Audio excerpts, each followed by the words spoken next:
કરીએ તો છોટાઉદેપુરના કવાંટ તાલુકાના અંબાડુંગર માનુકલા ફળિયાથી પ્રસૂતાને પીડા ઉપડતા જોડીમાં નાખી હોસ્પિટલ ખસેડવામાં આવી। કોકિલા ભીલને પ્રસૂતાનો દુખાવ થતા સરકારી દવાખાને લઈ જવા લોકો મજબૂર બન્યા। ગામડાઓમાં કાચા રસ્તાઓથી લોકો ત્રાહિમામ પોકારી ઉઠ્યા છે। આઝાદીના વર્ષો વીત્યા હોવા છતાં પણ ગામડાઓમાં પાકા રસ્તાઓનો અભાવ છે। ચૂંટાયેલા નેતાઓ ચૂંટણીના સમયે મતદાન કરીને જીતી જાય છે, પરંતુ પછી વિકાસના વચનો ભૂલી જવાના ગ્રામજનોના આક્ષેપ છે। તો રોડ રસ્તા નહીં હોવાના કારણે લોકો પરેશાન થઈ રહ્યા છે।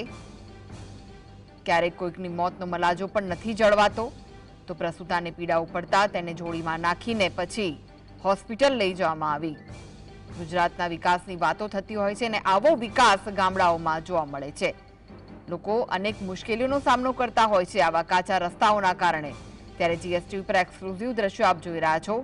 કવાંટના ગામડાના દ્રશ્યો, જ્યાં રસ્તો જ નથી, જેના કારણે ત્યાં કોઈ એમ્બ્યુલન્સ નથી પહોંચી શકતી। લોકોને આવવા જવામાં પણ અનેક મુશ્કેલીનો સામનો કરવો પડતો હોય છે। ક્યારેક જો વધુ વરસાદ હોય તો પછી નદીઓમાંથી પણ પસાર થવું પડતું હોય છે। રસ્તાના અભાવના કારણે લોકો પરેશાન થઈ રહ્યા છે।